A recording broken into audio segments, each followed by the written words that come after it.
Okay, we'll go ahead and get started.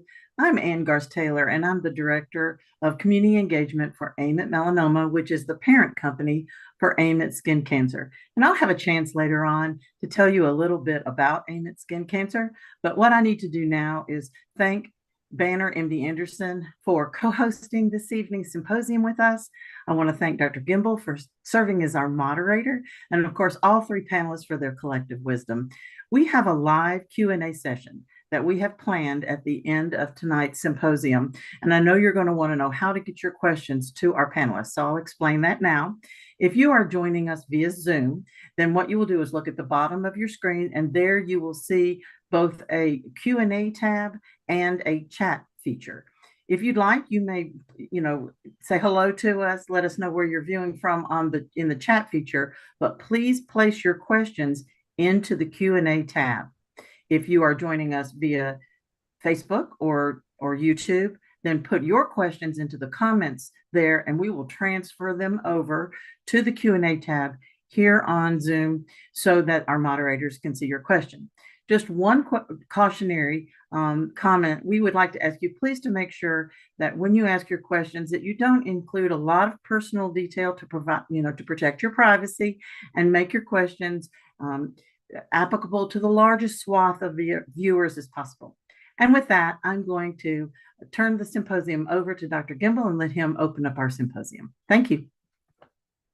Thank you, and really appreciate you having us here. We're excited to be able to present to this audience today. We have participated in this previously, and it's always been a great format for us to interact with the general audience and to be able to be a resource. Today we have some really good panelists with us to present some interesting information. We have Dr. Gary Walker, who is a radiation oncologist. He's the chief of radiation oncology here at Banner MD Anderson Cancer Center. He received his medical education at the Baylor College of Medicine, did his internship at the University of Texas Health Science Centers, and his fellowship at the MD Anderson Cancer Center in Houston. He'll be leading off the discussion today, and then I'll move in talking about a certain type of skin cancer called Merkel cell carcinoma.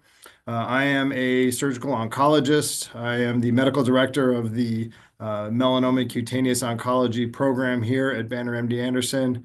I did my training at Albert Einstein up in the Bronx and did my fellowship at the Moffitt Cancer Center in Tampa and have been here for quite a while. And then at the end, we'll have Dr. Javadi, Pardis Javadi. She is a head and neck surgical oncologist here at Banner MD Anderson. She did her medical education at the University of Wisconsin, and then did her residency at the Albany College of Medicine, Albany Medical College in otolaryngology, and then a fellowship in head and neck surgical oncology at Emory. So we have a really nice program for you today, and she'll be talking about the management of head and neck non-melanoma cancer. And at the end, once you've submitted all your questions, we will have some time for a Q&A.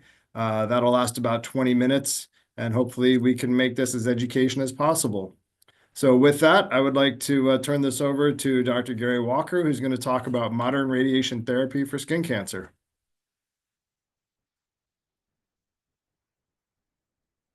Great, thank you. Really appreciate you giving that introduction. And today we'll talk about a lot of different topics. I'm going to touch on radiation therapy as a treatment modality for cutaneous malignancies. I know Dr. Javadi is going to talk from a bit higher level about what these malignancies are, but I just want to go into some of the details about the radiation part of it. So what is radiation therapy? External beam radiation therapy, it acts through the interaction with photon radiation with individual cells, particularly cancer cells. So these X-rays enter the body, they interact with the water particles, and they create free radicals. Free radicals damage the DNA of the cancer cell, causes both double-strand and single-strand breaks in the DNA of the cancer cell, and causes them to hit the self-destruct button and then die off. It does cause some side effects, which is in relation to the effects of the radiation on the normal tissue. But cancer cells are very sensitive to radiation therapy. So this is a common treatment for skin cancer. Hey, thank Gary. I'm going to stop you. We don't see your presentation. So I think you might need to share the screen. Sorry about that. Let me see here.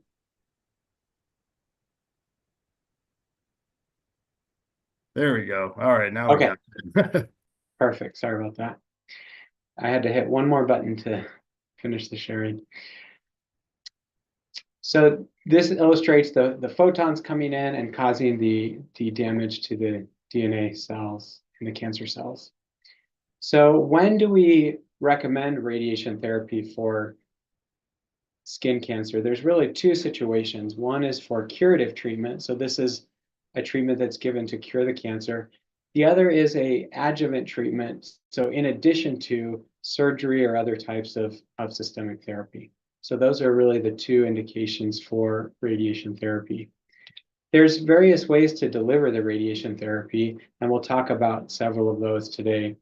So the two most common types, one is external beam radiation, so radiation from the outside. That can either be done with one of these superficial X-ray machines, or more commonly in use are linear accelerators. So these are available throughout the country. They use electricity to generate the radiation. So as opposed to previous cobalt-based units that actually had a radioactive source in the machine, these machines have no radiation at baseline. It requires you to turn the machine on, generate the electricity, which generates electrons, which generates the radiation. So it's less exposure to the patient to radiation, and it's less exposure to staff. And so these are what's commonly used to deliver radiation. On the bottom right panel, you can see these lead cutouts. So we can actually customize the treatment to the shape of whatever tumor we're treating. And this can either be done by putting these lead cutouts in the head of the machine, or we can actually put the lead cutout right on the patient's surface of their face or whatever area we're treating. And that allows us to get a really sharp dose of radiation to the area that we need to treat. The advantage of external beam radiation therapy is we can deliver high doses of radiation with very little toxicity to underlying tissue because we typically use electron therapy for skin cancer. So this is a very surface type treatment of radiation therapy that's given. The other type of radiation we can do is something called brachytherapy. So brachy is Greek for near, so near therapy. This is a type of radiation where we're actually putting a radioactive source near the patient. This is commonly used for various cancers, including GYN cancers, gynecologic cancers, but it also can be used for skin cancer. So we can deliver a curative dose of radiation therapy for very superficial lesions that can be done in as little as 6 to 10 treatments, whereas our external beam treatments typically are longer. There's typically 20 to 30 treatments, daily treatments. So this treatment can be done for very early stage as an alternative to something like Mohs surgery. So here's a patient with a very early squamous cell carcinoma. You can see right here on the side of the nose, right here. And the patient didn't want to proceed with Mohs surgery, which would involve removing this with skin around it, and then the challenge of having to reconstruct this with a skin graft or something like that. The patient preferred to have definitive radiation therapy. You can see here on the right, this is the patient setup. So we put a mask on the patient to hold them still during treatment. We put some lead shields over their eyes as an extra precaution. And then this silver looking device is put on the patient's skin surface. That's hooked up via catheter to this machine here, which has a radioactive source. So this has an iridium-192 source that travels out along a cable after everybody leaves the room, very low exposure to the patient or staff, travels out the cable, and it stays in this device for just a couple of minutes and is able to deliver a curative dose of radiation to the patient. And you can see here on the bottom right, the patient had a great outcome with very good cosmetic outcome, whereas if they would have had surgery, it potentially could have had more scarring. So this is commonly used particularly for patients that are over age 40, that have very small tumors and very good outcomes that we'll review in a second. So I'm not a surgeon, so I really can just talk about the radiation, but we typically favor radiation therapy over surgery in patients that are older, maybe they're too sick or weak for surgery, if they have bigger tumors, particularly in the central part of the face that could have a lot of disfigurement from surgery, if they're close or on the eyelids, nose, or lips, if they would have trouble removing it fully by surgery. Also, we can consider it for scalp, forehead, ear. And so these are common indications for radiation therapy. In patients that are younger, we really prefer surgery for these patients, particularly if there's previous radiation to that area, if they have inherent conditions that may predispose the patient to skin cancer. Radiation could contribute to increasing the risk of skin cancer in those patients. If they have some other contraindication for radiation therapy, typically these are very easy surgeries to do on limbs, elbows, things like that these are commonly done by our dermatologists. If they're really big tumors, then we worry that radiation may not be sufficient, and so in those situations, surgery plus radiation may be more effective. What are the outcomes from this? If we look at this large study, over 21,000 patients combined together, they found that conventional excision, this just means removing the tumor, had decent cosmesis. 81% had good cosmetic outcome, very low recurrence for really any of these. Mohs surgery, very good cosmesis, very low chance of the cancer coming back. When we do the external beam, the electron type treatment, that had not as good cosmetic, and that's because you can get some changes in the skin color, things like that can lead to a little bit worse cosmetic outcome, but the recurrence rates are still very low. And brachytherapy has very good cosmetic outcome and very low recurrences. So all of these are different modalities, and I encourage patients to talk to the different doctors to talk about the different options before jumping into a treatment. So just some case examples. Here's a patient with a squamous cell carcinoma, which is a common skin cancer in the ear. And you can see the lesion here on the left slide. This would be a very challenging surgery in that there's cartilage right below this.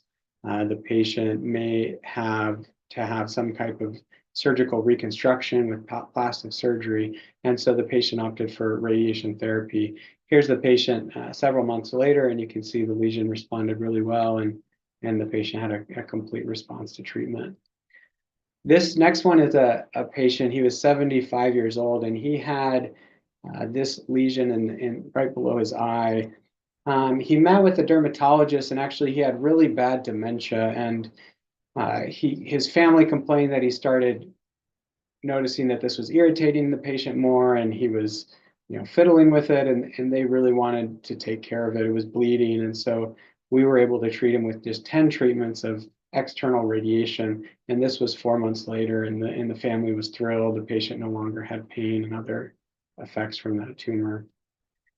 Here's a patient with a basal cell carcinoma, so another type of slow-growing cancer that Dr. Javadi is going to talk more about in the lip, and it was pretty deep in the lip. In order to treat this with surgery, we would have to remove a good portion of the patient's lip, kind of in a pizza-type triangle configuration, and then do some rearrangement of the patient's lip in order to for the patient to have a functional mouth where they could still eat and drink normally without having a smaller mouth that would prevent them from being able to eat something like a hamburger. And so this patient was referred to me to consider radiation therapy. We delivered 6.5 weeks of radiation with daily treatment. The patient had a great response and was able to continue with great cosmetic outcome, was able to continue to eat and drink normally. So what are the side effects of treatment? It really depends on the area that we're treating. And so when we treat patients with radiation, we always meet with them and talk about what these side effects are. They're broken up into either acute side effects that happen during treatment, and then late side effects that happen after the treatment. So radiation is not one thing. It really depends what the patient's gonna experience. Today, I had a patient come in with a small skin cancer in the temple area that was treated with surgery, and now the patient needs radiation. That patient's gonna have very little side effects. Whereas if we're treating a big area in the face and neck, the patient will have a lot more side effects with trouble eating and drinking and swallowing. But generally, when we're just treating the skin, the side effects are pretty limited. The most common things include redness of the skin, some peeling. You can see here this patient had some, on the last day of radiation, some redness and some peeling in the nose. And by 4 months, it was all resolved. You can lose some hair, that can be permanent. You can get some fatigue and some itchiness. We reviewed a little bit about the long-term cosmetic outcome, but generally it's pretty good. So here's some different situations, whether it's a scalp that we're treating, a nose, an ear, and a leg. And you can see overall, these patients have pretty good cosmetic outcome after radiation, and most patients are pretty pleased with how it looks after. We commonly use radiation therapy for squamous and basal cell carcinoma. There's also indications for radiation for melanoma. Dr. Gimbel is going to talk more about Merkel cell carcinoma, which is a rare skin cancer. And then we also treat some skin lymphomas. Some of these lymphomas we treat even with just 2 radiation treatments. So virtually no side effects. Patients do really well. Just an example of that that's kind of fun. We have patients who have something called cutaneous T-cell lymphoma. So it's a disseminated lymphoma of the skin. And these patients, we have to treat all of their skin with radiation. And so these different diagrams here are the way that the patient stands. And so some wise person years ago figured out that if a patient stands in all of these 6 different positions, it will basically expose most of their, if not all of their skin to the radiation beam. And so the patient stands next to the machine, and then we deliver the dose. And so they make these different movements that almost looks like a dance. So kind of an interesting treatment. Radiation can be given for keloids. So keloids are an abnormal scar tissue that forms after some kind of trauma.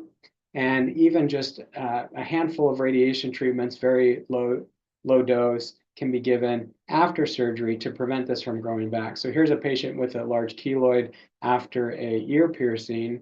That keloid was removed, then the patient had radiation, and it didn't grow back. So that's an effective treatment for these patients. So with that, I'd just like to thank you for the opportunity to discuss this today. I'm speaking from Phoenix. We also have 2 campuses up in Northern Colorado. So thank you for your time, and I'll turn it back over to the next speaker.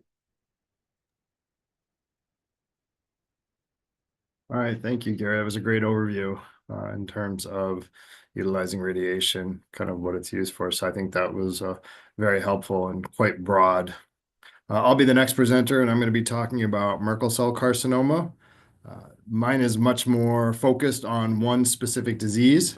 It's a rare disease, but I think it's interesting to learn about it because we manage Merkel cell carcinoma like we manage other aggressive skin cancers such as melanoma and other skin cancers that arise from hair follicles or other areas. So hopefully this will be educational, informative, and you can take a lot away from this. So I will share my screen.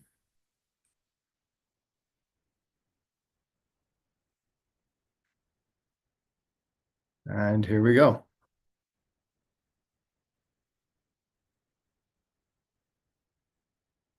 Okay, these are the objectives of my talk today, just to review Merkel cell carcinoma, the causes, and how we treat it.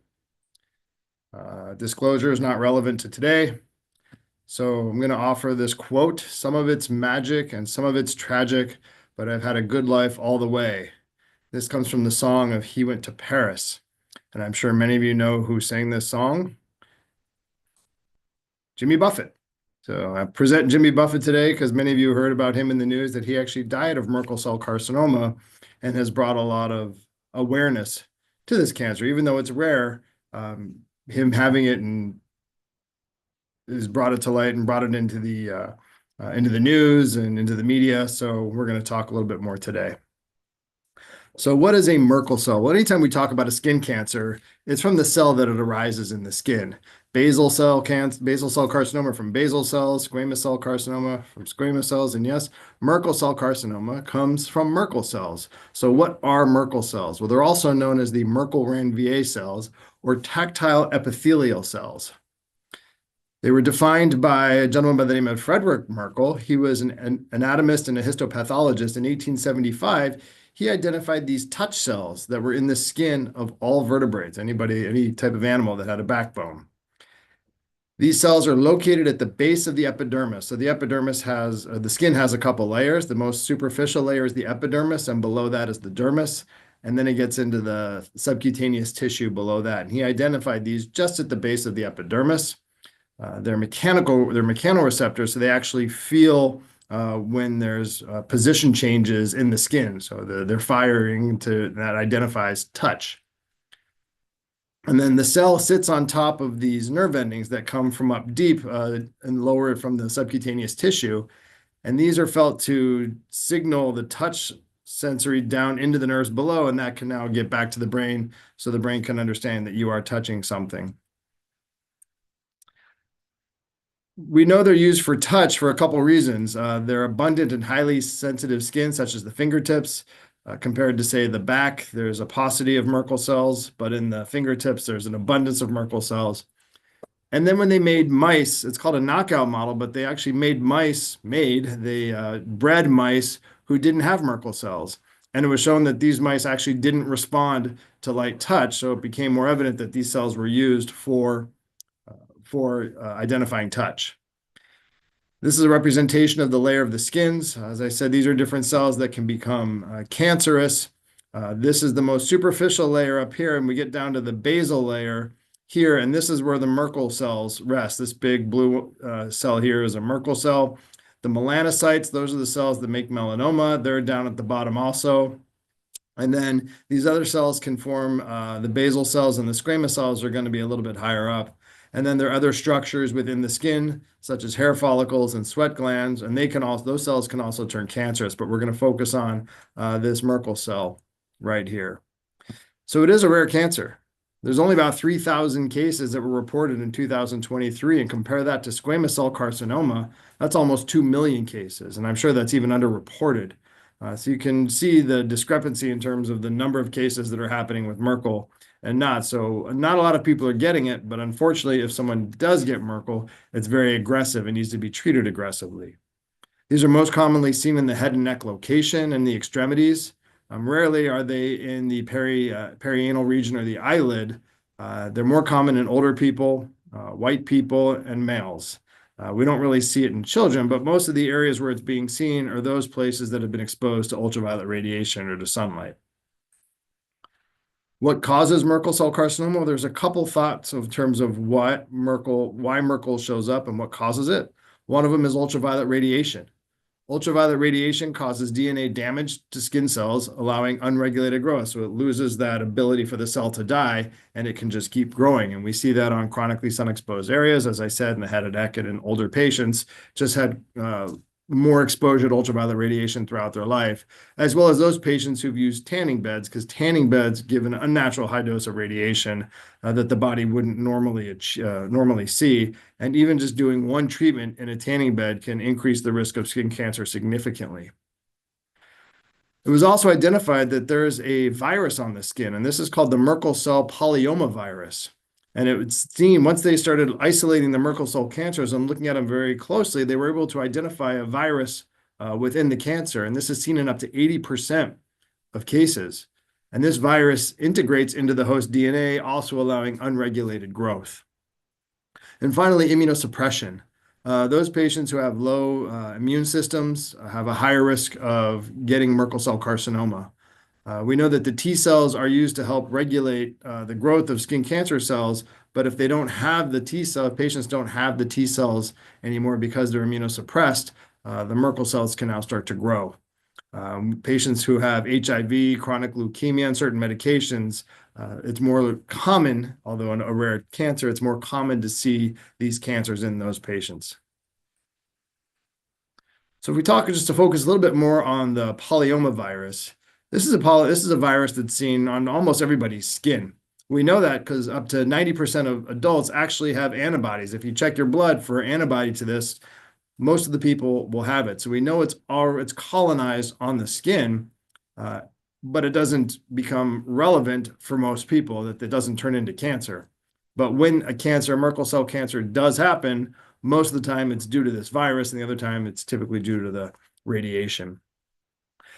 It's really not clear, though, how radiation, the virus, and immunosuppression all interact to cause Merkel cell carcinoma. I don't think you can take one out and then have the other two. I think there's all some combination of factors here, and this has been an area of active research, but it's still not overly clear why people have the virus but don't get the cancer, why people have radiation, can have Merkel cell or not Merkel cell. So there's a lot of research that's still going on with that. And we're not fully clear as to the reasoning for that. So how do we treat Merkel cell? There's three primary ways to treat Merkel cell, and it also depends on the stage. We use surgery, radiation, and systemic therapy. So when I say stage, what does that mean? If you look at this diagram here, stage is essentially a way for us to understand how far the cancer has spread. When we're talking specifically for Merkel cell, we go from stage 1 to stage 4, and that actually means from small to throughout the body. Stage 1 is a small tumor. It's got to be less than 2 centimeters in size. A stage 2 tumor is now a larger tumor, greater than 2 centimeters in size. A stage 3 tumor means it's spread to the lymph nodes. And a stage 4 tumor means it's spread beyond the lymph nodes to other organs such as the liver or the brain. This is a little bit of a simplification, but a pretty just an overview in terms of what stage means. And the farther it goes from stage 1 to stage 4, the more lethal this cancer is going to be, the more likely it's going to come back, and then the more in-depth the treatments are going to be. When we look at the 5-year survival for Merkel cell carcinoma, this is an aggressive cancer, as I said. For those people who just have localized disease, and this data is a little bit older because we have newer treatments now for Merkel cell carcinoma, but historically, for those people who had thin tumors that were not spread, there was still 25% who were dying in 5 years. And that's a significant number of patients who have thin, smaller tumors. If it is spread to the lymph nodes, the risk of dying is 40%. It's the inverse of the number you're seeing here. These are survival rates. So the opposite of the survival rate would be the death rate. And then if the tumor spread, only 24% of people were surviving, 75% of people were dying. So you can see how aggressive this actually is. And if you combine all stages, you can see the 5-year survival rate was 65%. So how do I manage a patient when they come in to see me first? So once somebody gets a diagnosis of a Merkel cell carcinoma, it's important to rule out that it's spread throughout the body. And so I get full body imaging, typically with something called a PET CT scan. So it's a CAT scan with a certain type of contrast that can be picked up by rapidly dividing cells or cancer cells. If I do that PET scan and there's evidence of disease elsewhere, well, that patient is stage 4, and then we'll talk about that in a second. But if there isn't any other evidence of disease seen on the scan, then we move to physical examination. And part of the physical examination I'm going to do is to feel the lymph nodes. The reason being is because we know that Merkel cell has a high propensity to spread to lymph nodes. So I'm going to palpate or feel patients' lymph nodes when they come in to see me. If you follow the top half of this diagram, if I can feel a lymph node, I'm going to send for a biopsy.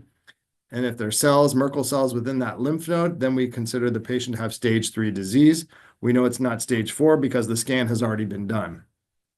Now, if I don't feel any lymph nodes, or there's a lymph node that's biopsied and no cancer cells are in it, because people can have enlarged lymph nodes for other reasons, then we'd offer surgery because now we're talking about early stage, either stage 1 or stage 2.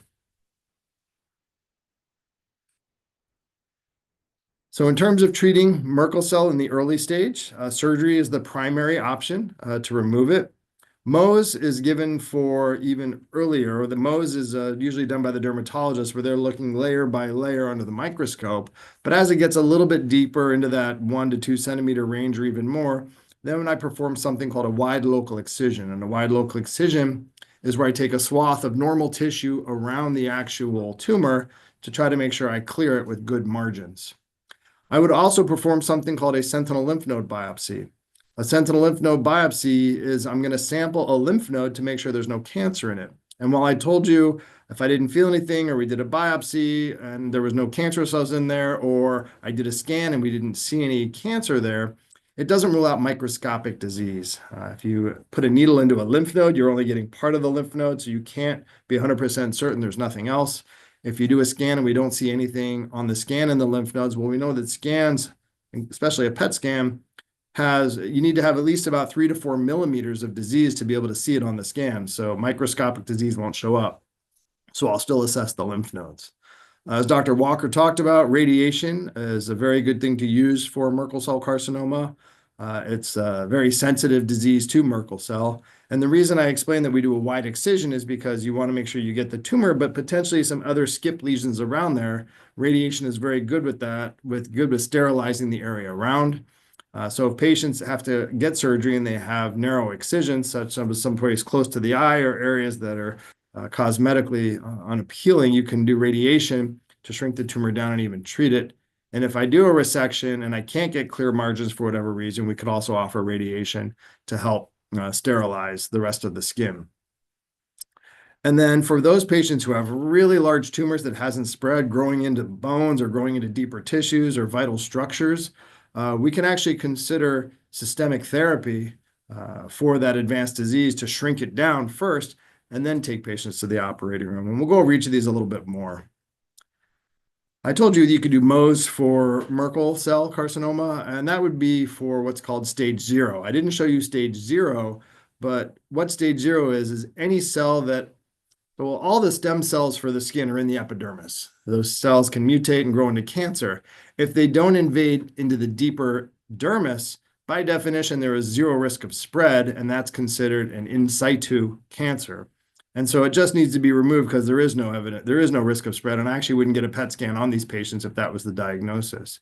They just need to have an excision alone. And because it is so superficial, you can actually, Mohs surgery is a good option for these tumors to be done, especially on the face and the ears and other areas where the surgery, once again, would be more cosmetically unappealing if it had to be done with a wider excision. Talked already about the stage 1 and stage 2. I'm going to go a little bit more now into what that means for doing the excision and for doing the sentinel lymph node biopsy. And I'll discuss what a sentinel lymph node biopsy is, and then we'll go over the excision as well. So as I said, Merkel cell carcinoma can spread to lymph nodes, and the location of the lymph nodes that's going to spread to is predictive of where on the body it is. So I always like to use an example of an arm because it's pretty straightforward. So if somebody has a cancer on their arm, the most likely place for the lymph nodes to be where it's going to spread to is in the axilla or the armpit. Patients who have cancers on the head and neck, above the blue line that you can see here on the diagram, the lymph nodes are going to be along the jugular, along the neck here, along the sternocleidomastoid, that muscle here. For the arm and the upper torso, they're going to be in the armpit or the axilla. And for the lower torso and the legs, those lymph nodes are going to be in the groin. So we need to sample the lymph nodes that drain that wherever that might be. So if I have a Merkel cell carcinoma here on my left forearm, it would drain to a lymph node in the armpit. Well, in the armpit, you can have anywhere from 10 to 40 lymph nodes. But if the skin cancer, if this Merkel cell spreads, it doesn't spread to all of those lymph nodes equally. It'll spread to 1 or 2 lymph nodes first. And those first draining lymph nodes are called the sentinel lymph nodes. They're the sentinels or the guardians of the rest of the lymph nodes. So I only need to remove that first 1 or 2 draining lymph nodes to see if there's cancer in them, because if there's no cancer in the first lymph nodes, there's not going to be cancer in the subsequent lymph nodes. So how do I find those lymph nodes? I'm not going to be able to feel it, as I already showed you earlier. I'm not going to be able to see anything. So I perform something called lymphatic mapping and lymphoscintigraphy. And what that means is around the site of the cancer, we inject a radioactive tracer. And that tracer gets taken up into the skin lymphatics, and it will go and settle into 1 or 2 lymph nodes. If it's on the forearm, it'll settle into the lymph nodes in the armpit, as I've said. And then I go to the operating room, and in the operating room, I can remove those lymph nodes. And I'll show you how I do that in a second. But the problem becomes is what if we know that the body is lateral. So things on the left side are going to go to the left. Things on the right side are going to go to the right. Well, what about things right in the middle? So if somebody has a Merkel cell carcinoma right here, there's a chance it could spread to lymph nodes on one side and the other. There's a chance that it could spread to lymph nodes in the armpit or down to the groin. We actually don't know. So we have to do this lymphoscintigraphy on all patients when looking for lymph nodes to see where it's going to be.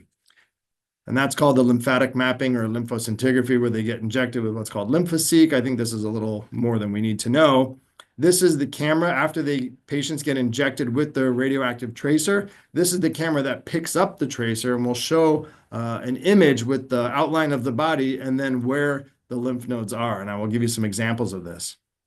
So this is somebody who has a Merkel cell carcinoma on their mid-upper back. So I'm already telling you it's in the middle of the upper back. And if we look at the image here, in this top square on the left, this big white area is the injection site. That's where the radioactive tracer was injected. And we can start to see, you almost see these vague outlines here that show drainage to both the right axilla and the left. You can see this patient has their arms above their heads, and this is the head here, showing that this drained to both sides. Now, just because the lymph nodes show up here doesn't mean there's cancer in the lymph nodes. It means that if the cancer is going to spread, these are the lymph nodes that it's going to spread to. And again, we're looking for microscopic disease. So we would go to the operating room and I would remove each of these lymph nodes and send them to the pathologist to assess to see if there was cancer in there. And we do different images just to make sure that we know where these lymph nodes are, because these are all two-dimensional. And then finally, this is the bladder. These are the legs. We looked at the groin just to make sure it didn't drain down to the groin. And you can see that it didn't. And just to show you that not all people their drainage is what you would expect. This is someone who had a Merkel cell carcinoma in the lower back. And this patient didn't even drain to the armpits or the groins first. They did drain to what we call these in-transit lymph nodes. But you can start to make one out here in the right groin. And if you can see one here in the left armpit. So ultimately, I had to remove multiple lymph nodes to see if there was cancer there. The neck's a little bit different because the tumors are usually overlying the lymph nodes, and it's hard to see the lymph nodes when the tumor's right next to it. Here you can make one out here, but it's hard to be precise where that lymph node is when looking at a two-dimensional image. So these patients get another scan, and this is called a SPECT CT scan. So it's a CT scan with the gamma, with the radiation counter. So you can see the yellow is the tumor, and then you can make out the location of the lymph node, and that's the lymph node that would need to be removed. This is the detector I use in the operating room. It's called a gamma probe detector. We call it the neoprobe. Just picks up the signal from the radioactivity and shows me the output on here. If it's 0, I know I'm not close. And then if the numbers start to increase, I know I'm close to identify that draining lymph node. In the operating room, I also use a blue dye injection. So the radioactivity is auditory. I'm listening to it. Where am I close? But then I'll use a visual cue as well. This is a blue dye. And right around the site of the tumor, I inject with what's called methylene blue. There's another type of medicine you can use as well. This is essentially food coloring. I inject it around, and that food coloring or the methylene blue gets taken up into the lymphatics, and it will go and it will turn the lymph node blue. So now I have an auditory cue, or sorry, a visual cue when I'm trying to find the lymph node. It just makes it a little bit easier. And this is where using the probe, injecting, see where the lymph nodes are, use the probe, take the lymph node out. If there's no cancer in the lymph node, then the patient has either stage 1 or stage 2, depending on the size of the tumor. And if there is cancer in the lymph node, we've now bumped them up to stage 3, where we've already ruled out stage 4. So after I do the lymph node, then we got to remove the cancer. Removing the cancer usually seems straightforward, but sometimes it's not. If you have a big tumor and I need to remove wide normal skin around there, I need to perform what's called a wide local excision. So I remove then uninvolved skin and subcutaneous tissue. And what you can see here on the middle slide is this is the tumor. I usually measure out 1 centimeter or 2 centimeters around the tumor. and that leaves a circle that I would need to remove.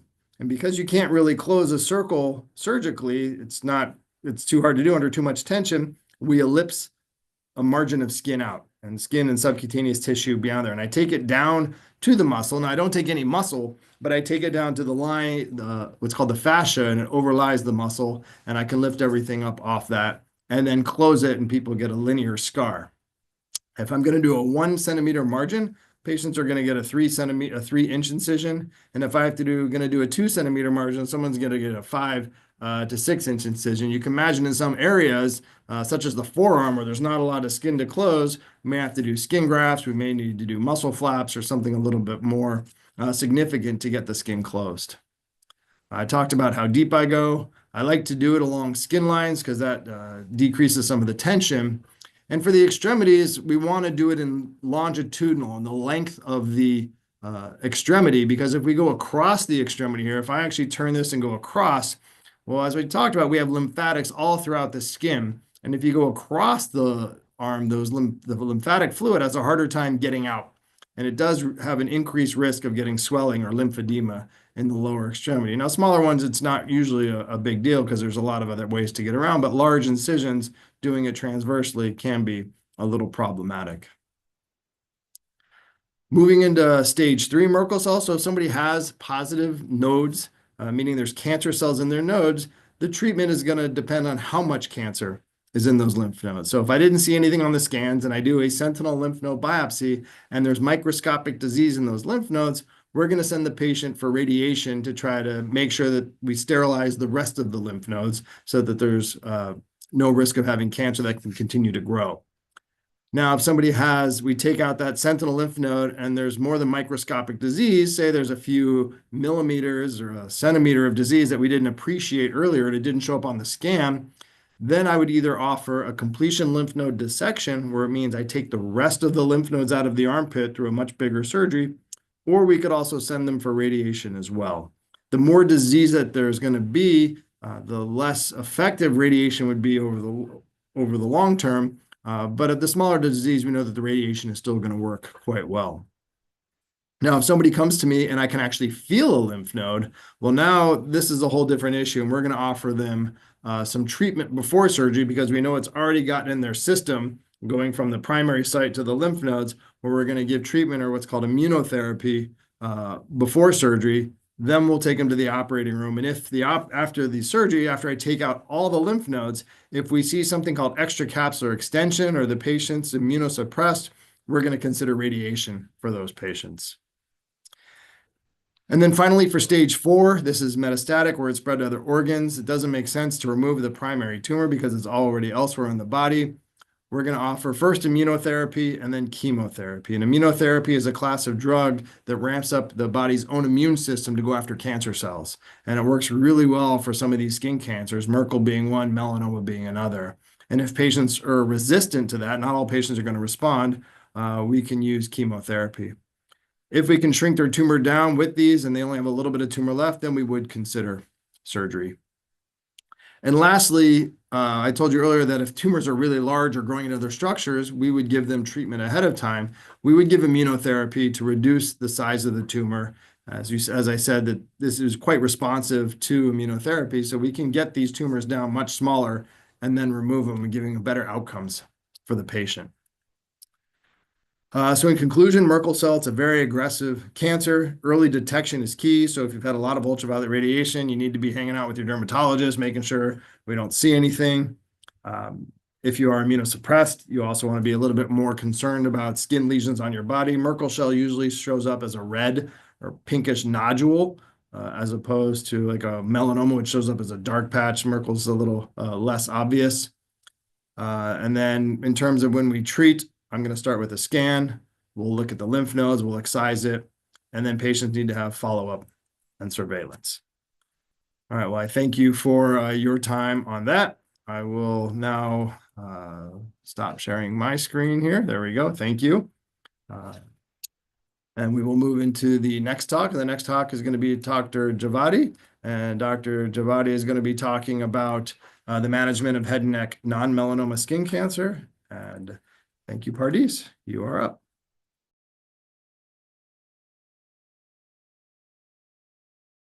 And you're muted, just so you know.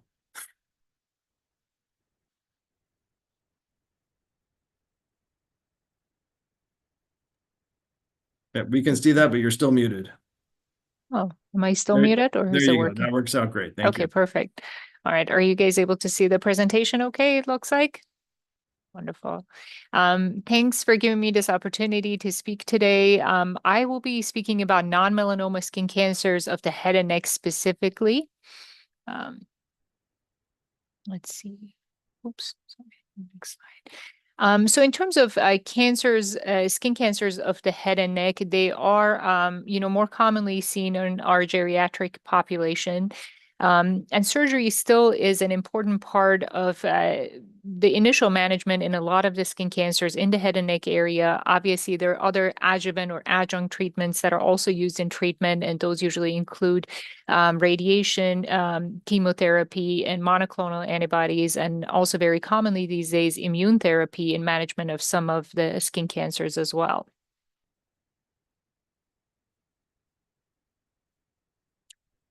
So when we take a look at head and neck skin cancers, we basically put them in the category of melanoma versus non-melanoma skin cancers, because melanoma is really in its own category, and the management is in a lot of ways different than the other skin cancers that we encounter. In terms of non-melanoma skin cancers, we usually see basal cell carcinomas, squamous cell carcinomas, Merkel cell carcinoma, which Dr. Gimbel just spoke about as well, and then other rare cancers. In the category of other rare cancers, we usually divide them into skin appendage carcinomas, such as sebaceous carcinoma, or sarcomas, or another type of rare cancer that we see arising from the skin of the head and neck as well. And they can be things such as malignant fibrous histiocytoma, dermal fibrosarcoma, or again, coming from vessel origin or vascular tissue, angiosarcoma is another one that we see as well. Now, in terms of a basal cell carcinoma, so we will just kind of go through each of the ones that we just mentioned and go into them into a little bit more detail. So basal cell carcinoma is the most common type of skin cancer that we see in the head and neck area. It is more common in men than women, and it is very common for it to happen in the head and neck region. Obviously, it can occur in other parts of the body as well. One thing about this cancer is that it doesn't have a high propensity for going to other parts of the body, so metastasizing to lymph nodes or other distant sites. So that is quite rare when it comes to this particular cancer. Basal cell, there are 5 different types of basal cell carcinoma: superficial, nodular, pigmented, basosquamous, and morphaic basal cell carcinomas. In terms of, what are the risk factors for getting basal cell carcinoma? Again, UV radiation is, probably right up there as being the biggest reason for that. History of ionizing radiation, arsenic exposure, patients who are chronically immune suppressed. So, again, our patients who have had solid organ transplantations, like liver transplant, kidney transplant, they're actually at higher risk of developing basal cell carcinoma. So they have a tenfold increased risk of developing basal cell cancers. Other immune compromised patients with history of HIV and AIDS and other autoimmune diseases are also at higher risk of developing basal cell carcinoma, especially those that can be more aggressive. Again, the risk factors, UV rays are basically a big part of this. And obviously, the primary way to protect ourselves from that is, sunscreen, sun protective clothing. So basically, those sun protective measures are, again, a very important factor in basically being able to prevent this cancer as well. And basal cell carcinoma is a cancer that has a very high mutation rate. And I think that's something that we're going to touch base later on when it comes to treatment, how that can be potentially something that is beneficial as well when it comes to that. Now, what are, the risk factors for developing aggressive, basal cell carcinoma? So generally a cancer that's greater than 2 centimeters tends to be behaving a little bit more aggressively. If it is a cancer that's in the H region of the face, those tend to be more aggressive as well. If it's one that has previously been excised, but not completely, if it is one that has been there for a long period of time, if on the pathology, when they do the biopsy, they see signs of perineural invasion or invading, small nerves in the skin, that's generally a more aggressive feature as well. And then some of the subtypes that we just briefly talked about, among those morpheoform and basosquamous cancers are more aggressive as well. So just kind of going, through the different types, nodular basal cell carcinoma is the most common subtype that we see. Usually it's just kind of those pearly dome shaped. They usually have some vascularity to the surface of them. The edges are kind of rolled, and they tend to be locally invasive to the surrounding structures. Superficial basal cell is basically more like scaly, dry, red plaques that are seen on the skin of the face and head and neck region, and they tend to be the less aggressive, subtype of basal cell carcinoma, and we do again see them in other parts of the body as well. Basosquamous cell, again, that tends to be, again, in a more aggressive category. And I think part of that is because it partly looks like basal cell and partly like squamous cell. And generally, if we take all comers, squamous cell cancer is considered more aggressive than basal cell carcinoma. Because it is a little bit more like squamous cell cancer, those have a higher tendency of wanting to go to other parts of the body or local regional lymph nodes in the head and neck area as well. The other one is pigmented basal cell. So that is a tricky one because we do see it more commonly in dark-skinned individuals. The pigment of it comes again, from melanin, the skin pigment. But the thing about this one is that again, if you take a look at this, it could very well be melanoma as well, just because of the pigmentation. Sometimes it can be a little bit confusing to distinguish between the two, and really a biopsy would be the only way to be able to find that out for sure. And morphic basal cell, that one is basically an area that almost has indistinct borders. It appears more pale, compared to the surrounding tissue. And just because of the way it is a little bit harder to control that surgically in terms of being able to get clean edges or margins around when it is excised. So it's recommended, when we do excise these, that we utilize what is called frozen section, meaning that at the time of the excision, we take healthy tissue, what looks like healthy tissue from the edges, send that to the pathologist, have them take a look at it, right then and there, just to make sure that things are clear. As that can be a little bit more of an issue. Now, in terms of, the next cancer we will talk about is squamous cell cancer. Again, that is more commonly seen in elderly males. Sun-exposed sites are a common area for developing that cancer. Actinic keratosis, solar keratosis, they can be precursor lesions to squamous cell carcinoma. The transformation rate is somewhere between, 5 to 20% over a 10 to 25-year period of time. So a lot of times when those AK or SK, lesions are noticed, the patients will have treatment with 5-FU to help reduce basically the number of these actinic keratosis, so hopefully reduce the risk of those then ultimately transforming into squamous cell carcinoma. And again, they can, as you can see in this picture, they can be red, they can be scaly, sometimes they can be very ulcerated and crusty as well. And when they become larger lesions like that on the scalp, which we do actually see very frequently in our practice, they sometimes start developing an odor in them as well. And usually that is not from an infection in that area, but it's actually from some of the cancer cells in the center of that larger tumor basically dying off and creating some of that. Same thing again, UV radiation tends to be still the biggest risk factor for developing squamous cell cancers. If someone has had ionizing radiation, polycyclic aromatic hydrocarbons, so the individuals who are probably most exposed to that are firefighters. It's basically an occupational hazard for them.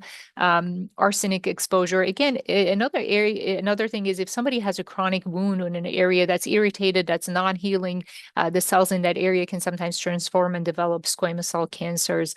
And same thing with, as we discussed, patients who have had organ transplantation or immune compromised are at high risk for developing basal cell carcinomas, but they're also they have a 30-fold increased risk of developing squamous cell cancers. And from, our head and neck practice, I can tell you that those patients tend to present with very aggressive, rapidly growing forms of squamous cell cancer that can, in many cases, be very challenging to control and treat.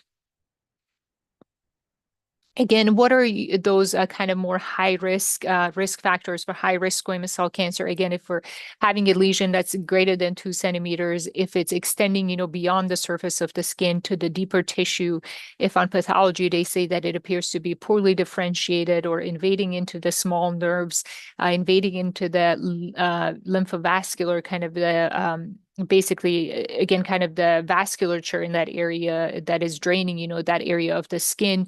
Areas that are the ear and the lip, those tend to be more aggressive areas, and they're also, just because of anatomic location, a little bit harder to treat as well.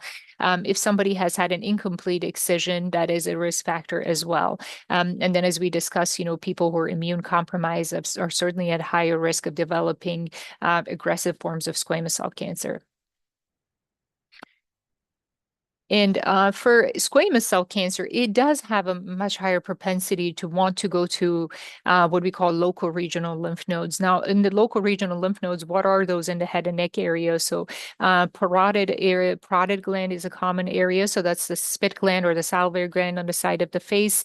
And then basically anywhere along the neck, from basically the angle of the jaw all the way to the clavicle, those are high risk areas for developing nodal metastatic disease. And 25 to 50% of patients who have lymph nodes in their parotid that have squamous cell cancer, and then will also have some in their cervical chain that will also have cancer. Again, just kind of as we had discussed, again, these are some of those other factors that confer basically higher risk when it comes to the squamous cell cancers, the size being one of them, as well as of the depth of the cancer and invasion into the surrounding nerves. Now, the other cancer, and I know Dr. Gimbel has already spoken quite a bit about this one, so I won't probably go into a lot more detail, but again, it is a Merkel cell carcinoma, is a high-grade neuroendocrine malignancy of the skin. It has the highest case fatality rate among skin cancers. So again, as we have discussed already, it is a very aggressive cancer. And in the head and neck region, 50% of the cases of Merkel cell carcinoma do occur in the head and neck region. And again, our elderly male population is probably the highest number of patients that we see with Merkel cell carcinoma, patients usually over the age of 70. And risk factors, again, UV exposure is again a risk factor for this, a big risk factor for this kind of cancer as well. Some environmental agents, and then Merkel cell polyomavirus, as we had already discussed as well. Now, I know Dr. Gimbel had mentioned, usually kind of present as these pinkish nodular areas, papular areas. So that's an example of a Merkel cell carcinoma that's close to the lip. And sometimes you can have multiple nodular areas. Another thing about this cancer, we already discussed that it has a high propensity for metastatic developing metastases, not just to the lymph nodes in the area, so cervical lymph nodes and the parotid, but also distant metastatic disease to the liver, bone, lungs, brain, and other parts of the skin. So when we see a patient basically with a non-melanoma skin cancer, or really anyone that comes in with a concern for possible skin cancer, it is important, that we do a thorough physical examination to really evaluate, the areas, because again, sometimes, certain areas are harder to treat surgically, or as Dr. Walker had mentioned, sometimes doing surgery on those areas can actually cause more morbidity or poor cosmetic outcome for those patients. So we do want to make sure we have a good idea, a good physical exam when we first meet our patients to really come up with the best treatment option. So again, areas that are a little bit harder to treat surgically, without compromising function, preauricular area, periorbital area, the nose, the commissure, the lips, or really any area on the lips would be included in that. And obviously, if there's not good preoperative planning, sometimes, this would result in a surgery that might not be optimal for the patient. So we do want to make sure we have a good idea of what we need to do. Another thing that's part of our assessment is evaluating the cranial nerves. So those are, the various motor nerves, and then also some nerves, that provide sensation. One big one, in the head and neck area is we want to evaluate the facial nerve. So if there are, patients who have lesions, on their face, or those who might have developed, disease in their parotid gland. The important thing about the parotid gland is also, even though it's a spit gland, it is through that gland goes the nerve that provides movement basically to your entire face. So we want to get a good idea of the baseline function of that for our patients. And then other nerves that provide sensation to the head and neck area as well. And what we do want to do, again, as Dr. Gimel had mentioned too, when we see our patients, we do an evaluation of their lymph nodes. So we do, feel the parotid gland, both sides, the cervical lymph nodes, to see if there are any areas that we can palpate any enlarged lymph nodes. So that's part of our physical exam and assessment when we see our patients. Now, I think the general rule is, we do need to perform biopsies for our patients to be able to get the right diagnosis and then the treatment. Now, the recommendation is it's a small lesion, then certainly, you have an opportunity to do basically an excisional biopsy, meaning you're taking a small margin of a few millimeters around that, you're excising the lesion and you're sending, the whole specimen to the pathologist. Now, if it is a larger lesion and we're unsure, which one of those we might be looking at, then, we do an incisional biopsy, meaning we basically go and take a small portion of that skin lesion that we see and send that to the pathologist. If there are any lymph nodes that we palpate that appear to be abnormal, then a lot of times, we do get imaging to get a better idea of the extent of those lymphatic disease and also kind of the anatomical relationships. But also, we usually do a fine needle aspiration biopsy of those lymph nodes. Now, imaging, what is the role of imaging, when we have patients that come in with non-melanoma skin cancers? Again, it's not something that is indicated routinely for cancers that are early stage or smaller cancers, but for those cancers that are large and appear very aggressive, the imaging is mandatory, and it's basically part of figuring out the staging for our patients and really coming up with the best treatment options for them. So as you can see, in this area, this is these are skin lesions of the scalp that has actually eroded through the bone of the skull, and they're invading into the brain, which is something that you might think is impossible for a skin cancer, but again, within our practice, something that we do see not uncommonly, I would say, with very extensive and large cancers. And what imaging modalities do we use? A CT scan or CAT scan is a common one that we use with contrast. It's usually imaging study that can easily be obtained relatively quickly, and it does provide us a lot of good information. Again, if we have concern about bone erosion, that is, again, an excellent one to use as well. And now other imaging studies is MRI is another one.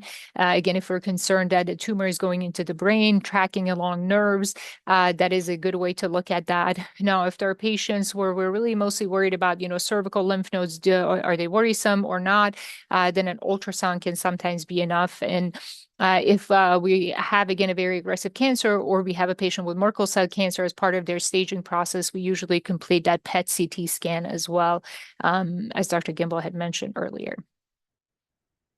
Now, in terms of treating early stage non-melanoma skin cancers, surgery is definitely a very common treatment modality that is used.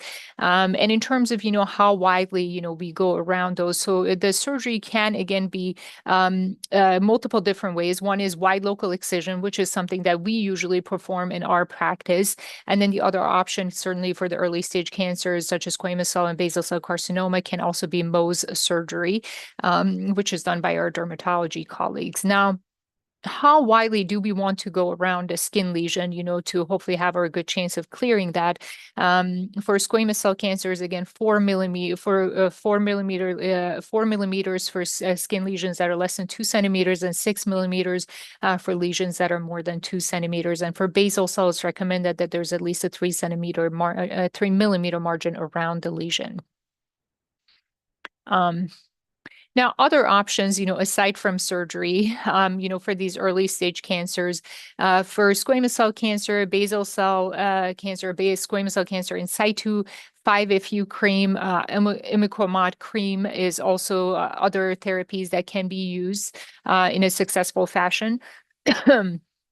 Cryotherapy can also be used. Again, that a lot of times is actually done for by our dermatology colleagues.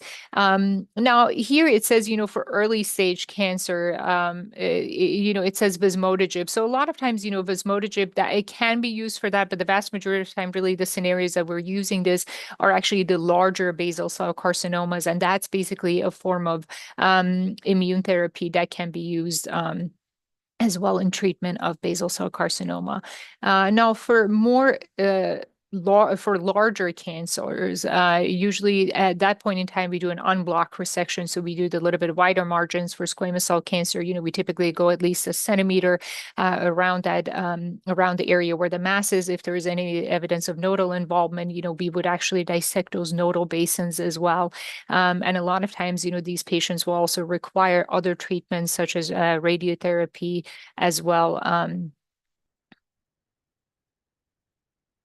Now, I would say another thing that has been very exciting, I think, in the treatment of skin cancer, especially locally advanced skin cancers, squamous cell cancer, being probably the most prominent one, is actually what we call neoadjuvant or treatment upfront with immune therapy agents. And the biggest one, that we utilize is semiplimab or Libtayo. And the response rate with that, again, the bigger studies have quoted around 47 to 50%. And, in our cohort of patients, I think we have patients that were that almost near complete response is at even a higher rate. And that has been very exciting because it basically allows those patients with those very large squamous cell cancers, for example, on their face, on their scalp, to actually allow significant reduction to the size of these tumors, to the point where when we do then go ahead to consolidate their treatment after, they've had this impressive response, either with radiation therapy or a surgery that is hopefully much smaller than the surgery they would have needed initially.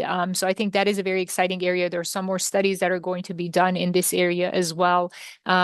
So that is definitely an area that's very exciting, near and dear to our hearts. For advanced basal cell carcinomas, again, vismodegib or hedgehog inhibitors are used commonly. That again allows those patients to hopefully shrink the size of those tumors very significantly, kind of contain the disease, where then we can consolidate that with additional treatments such as surgery and radiation to hopefully get rid of those very large cancers without causing significant cosmetic deformity to the patient. And in patients who are resistant to vismodegib, semiplimab, which is used in squamous cell cancer, can also be utilized for those patients as well as a second line. Now, when we do remove basically cancers, sometimes, these cancers can be closed. These sites where we remove them, if they're small enough, they can be closed on their own. So that's called the primary repair. But other times we might need to utilize other things such as skin grafts, full thickness or split thickness skin graft. Sometimes we do local regional flaps, meaning we rotate some of the surrounding tissue to basically cover, those areas. In rare cases, when we do have very large areas that we are resecting, we would require what is called a free flap. So that is a free tissue transfer, meaning we're bringing tissue from another part of the body, like the arm, like the leg, or sometimes the back, and we're bringing that tissue with its own blood supply and hooking it up to blood supplies nearby to basically rebuild that area that has been removed as a result of surgery. And I think Merkel cell carcinoma, I would just briefly touch base with that when it comes in the head and neck, in the head and neck area, again, because it's an area where there's a lot of real estate in a very small region, the eyes, the nose, the lips, a lot of times, in the head and neck area, we typically go for 1 centimeter margins around the primary tumor. And the vast majority of time, again, in those early stages, we are still also performing sentinel lymph node biopsy when it comes to the Merkel cell carcinomas. And the head and neck area, head and neck itself is considered a higher risk. So, unless, these are, again, very, very small lesions, it is not uncommon for us to also consider radiation therapy for the patients after surgery as well. Thank you.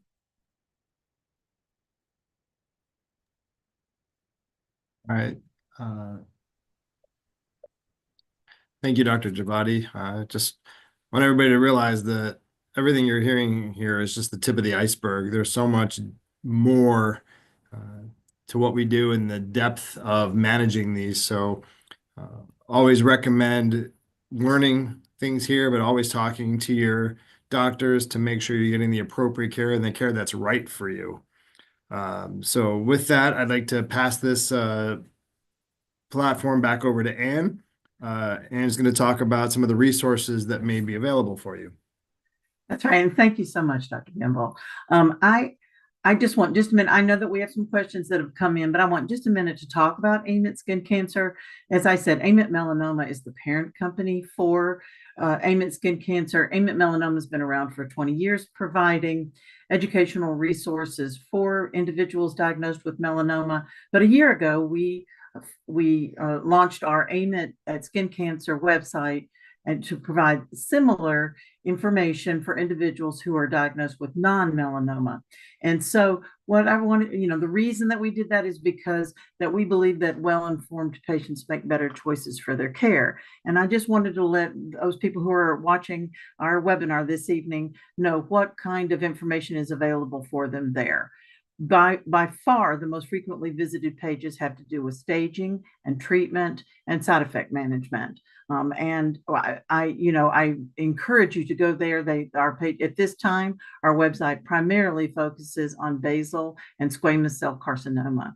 But we are adding new information all the time, and we have other sections that I want to make sure that you're aware of. One is that we have a very large image library, including 50 images of all different forms of skin cancer on the full spectrum of skin types.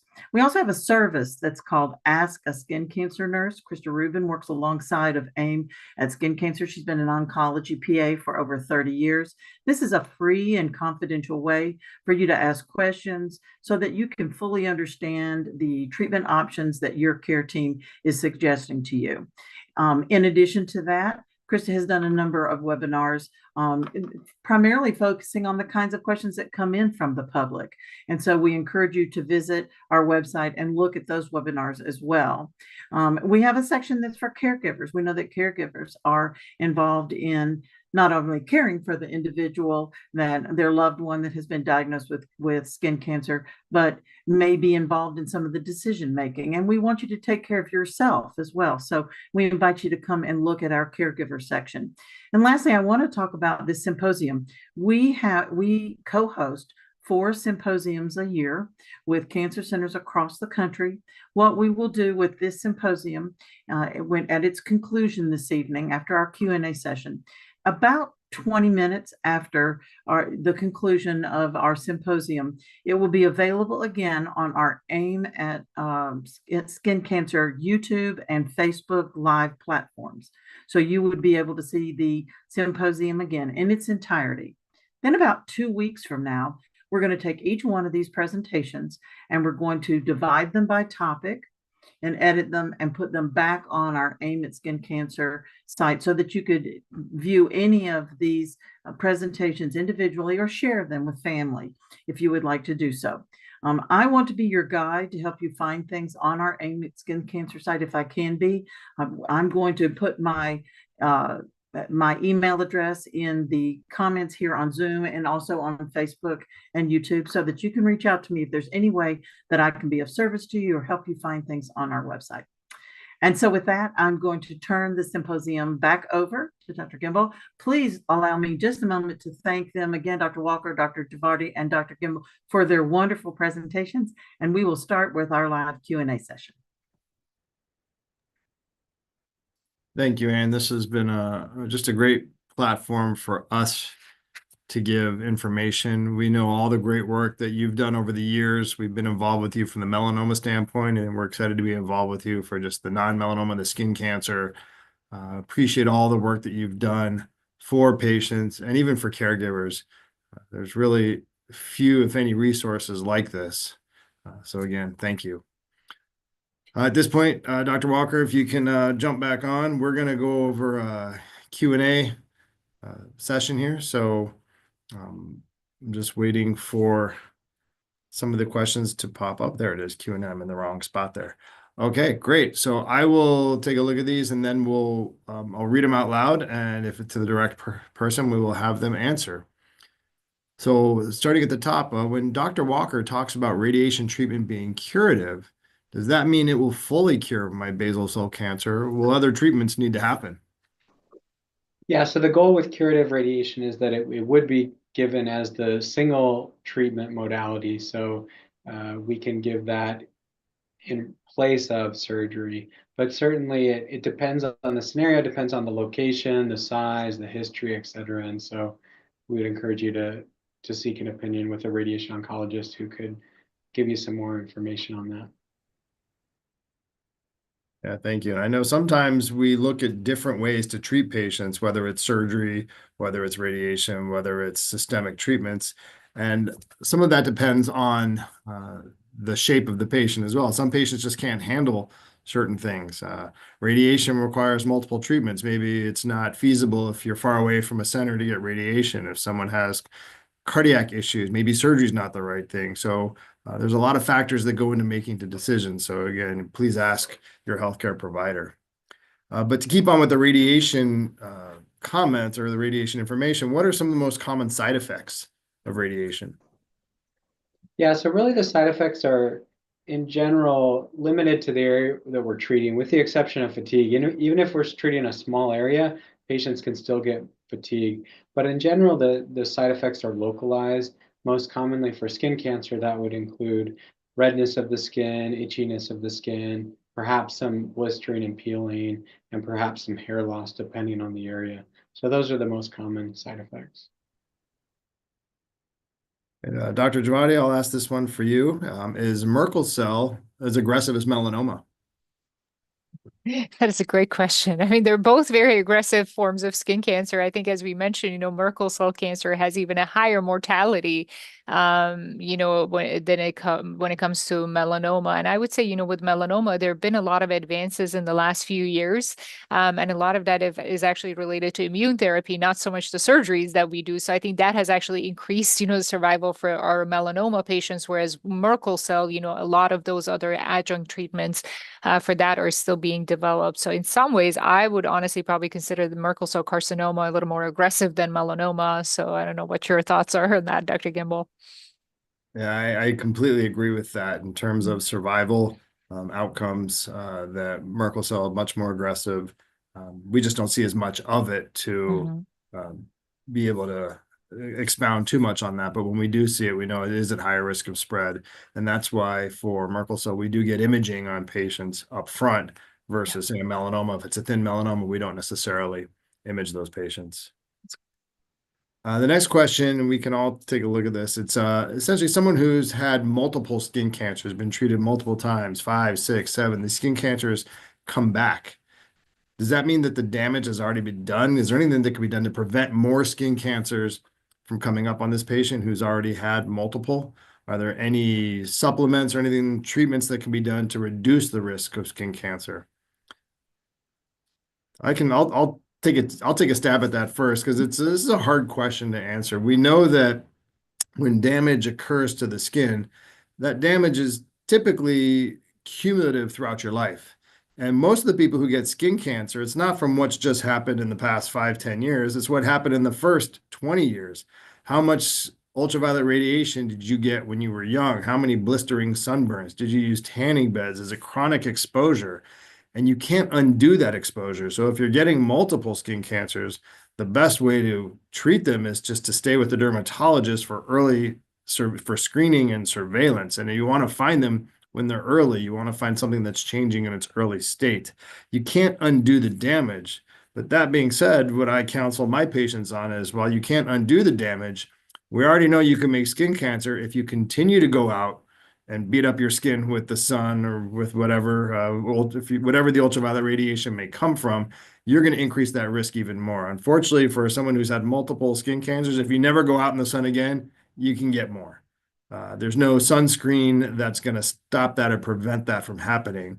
So it's just going to be surveillance and protect your skin moving forward. In terms of supplements, I don't know if either of you are aware or want to pitch in on this. I don't know of any supplements that will decrease the risk of skin cancer. I'm not aware of any either.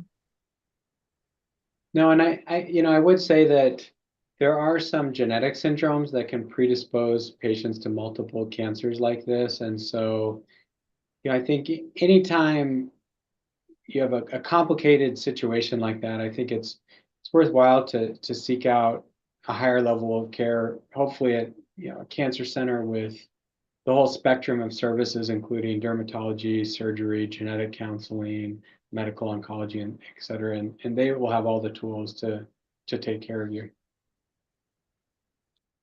That's a great point. Thank you.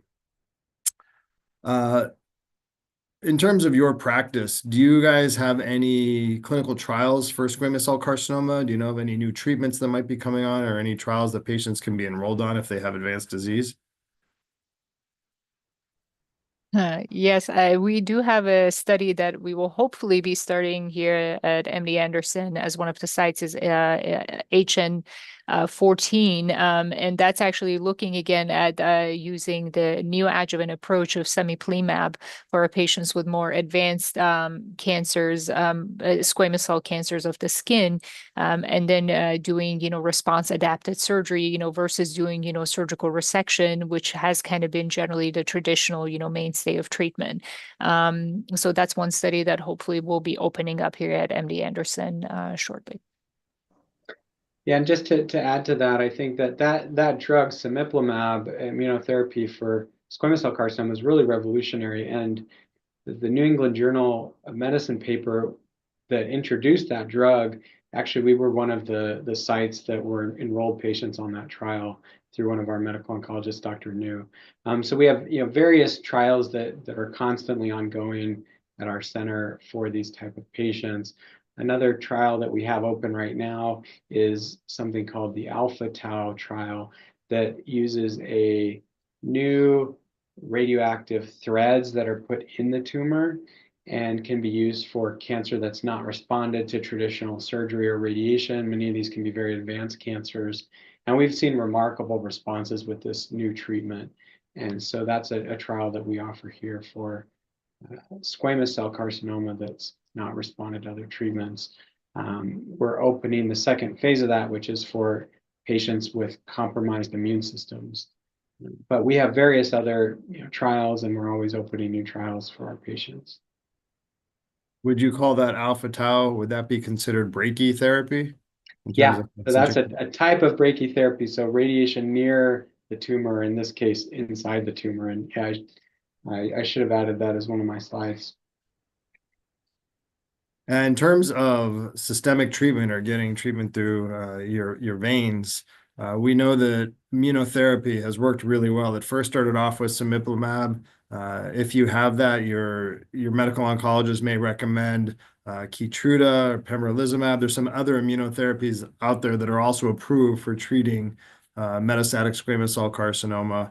And there are a lot of new treatments that are coming up in terms of patients who are still refractory, don't respond to immunotherapy. There's intralesional treatments that could potentially be used for squamous cell carcinoma that has been shown to be effective for other types of cancer. There's even chemotherapy for squamous cell carcinoma. Standard good old-fashioned chemotherapy can still be used. So there's a lot of options out there.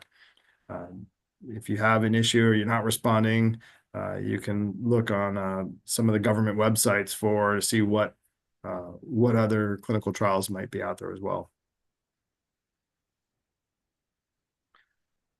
All right, well, I'm not seeing any other questions pop up here. So if we don't have that, I want to thank everybody for joining us. It's been our pleasure to be able to offer this education for you. And hopefully this is more educational and you don't need this information for any reason in particular, but we're always available as well to assess and treat if needed. Thank you, everyone, and thank you for attending.